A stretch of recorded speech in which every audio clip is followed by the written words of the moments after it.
देखो हमारी ओर, पहचानो हमें, हम वही हैं जो बाण भेद के धरती से धारा निकाल दिया करते थे, एक उंगली पर गोवर्धन उठा लिया करते थे। और वो भी हमें थे जिनके फेंके हुए पत्थर पानी में तैर गए। हम मारना भी जानते हैं और बचाना भी। हमने दुश्मन के लिए फाइटर जेट्स बनाए, संगीन बनाई, और जब सांस टूटने लगी थी ना, तो हमें नहीं वैक्सीन बनाई और लिख दिया उस वैक्सीन पर सर्वो संतान रमाया, यानी ईश्वर सिर्फ हम पर ही नहीं हर किसी पर करे दया। हम जाबाज है, जियाले है, आंधियों से खेले है, हम बिजलियों के पाले हैं, हम शांति का सवेरा है, इंसानियत के उजाले है। पहचानो हमें, हम इंडिया वाले हैं, पहचानो हमें, हम इंडिया वाले हैं।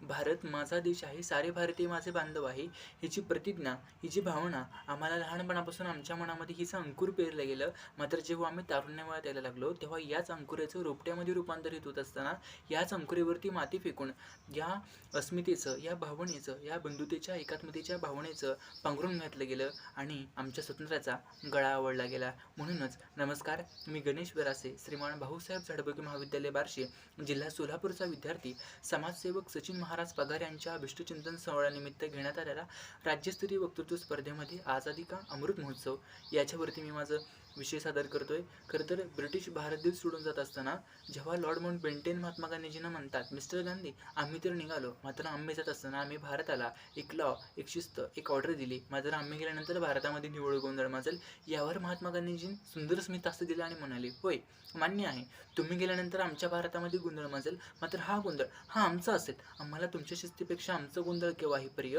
याच वक्तव्यावर सद्यस्थिती पाहत असताना जेव्हा एकीकडे सकारात्मकाच्या गोंधळाचं निर्माण व्हायला लागतं ना, तेव्हा नकळतपणे दुसरीकडे नकारात्मकाच्या गोंधळाचं निर्माण देखील व्हायला लागतं. खंत तर या गोष्टीची वाटते की 75 वर्ष होऊन स्वातंत्र्याला तरी देखील आम्ही गोंधळात माजतोय. हा सगळ्यात मोठा प्रश्न मला इथं उपस्थित करावासा वाटतो. जेव्हा स्वातंत्र्याचा अमृत महोत्सव आम्ही साजरा करत असतो, तेव्हा स्वातंत्र्याला अमृत हे नाव जोडून स्वातंत्र्याला आम्ही अमरत्व प्राप्त करून देतो. पण खरंच प्रश्न इथं उपस्थित राहतो की स्वातंत्र्याला अमरत्व प्राप्त झालंय का? आज इथल्या प्रत्येक भारतीयांना स्वातंत्र्य मिळालंय का? आजही त्या LGBTQ समाजांना त्यांच्या हक्कासाठी जर रस्त्यावरती उतरावं लागत असेल, आज इथल्या तृतीयपंथांना त्यांच्या हक्कासाठी जर मरावं लागत असेल, इथल्या प्रत्येक स्त्रीला आजही घराबाहेर पडत असताना 100 प्रश्नांना सामोरे जावं लागत असेल, एवढंच काय तर स्वातंत्र्याचा अमृत महोत्सव साजरा करत असताना इगतपुरी तालुक्यातील गौरी आदुले नावाच्या 4 वर्षीय चिमुरडीवर स्वतःच्या बापाकडून 4,000 रुपयांना विकून शेवटी तिच्या 4 वर्ष काम करून शेवटी तिला मरणच येतं. तेव्हा त्या गौरीच्या स्वातंत्र्याचा आम्हाला प्रश्न पडतो. बेरोजगारीचा असलेला प्रश्न असेल, भ्रष्टाचाराचा प्रश्न असेल, लैंगिक असमानतेचा प्रश्न असेल,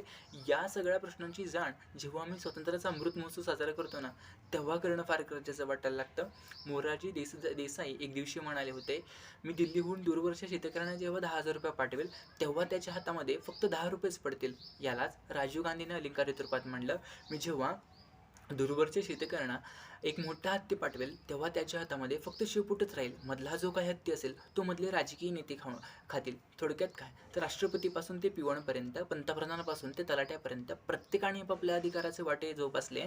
आणि यामुळेच इथं सावरकरांच्या स्वप्नांचं नाही, गांधीजींच्या तत्वांचं नाही, तर संपत्तीतून सत्ता, सत्तेतून सभा, सभेतून राजकारण, हे जे चक्र आहे ना, हे माझ्या भारत मातेचं घर पोखरत आहे. आज माझी भारत माता जरी गोऱ्या कातडीपासून सुरक्षित झाली, तर पांढऱ्या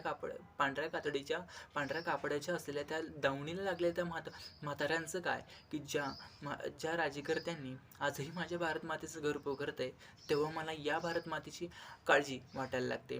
मुळात माझा भारत देश जरी आंतरराष्ट्रीय पातळीवरती जरी त्याचे हक्क मजबूत करत गेला, तरी भारतीयांमध्ये असलेल्या त्या अस्मितेच्या भावनेचं काय, की जी आजही कुठेतरी थोडी का होईना कृतडत चालली आहे. शेवटी एवढंच बोलेल, जिस दिन देश से प्रतिभा पलायन मिट जाएगा, जिस दिन दलित ब्राह्मण भेद मिट जाएगा, जिस दिन सर्वधर्म बाम हो जाएगा, उसी दिन हर घर तिरंगा लहराया जाएगा, आज़ादी का अमृत महोत्सव मनाया जाएगा, आज़ादी का अमृत महोत्सव मनाया जाएगा. धन्यवाद.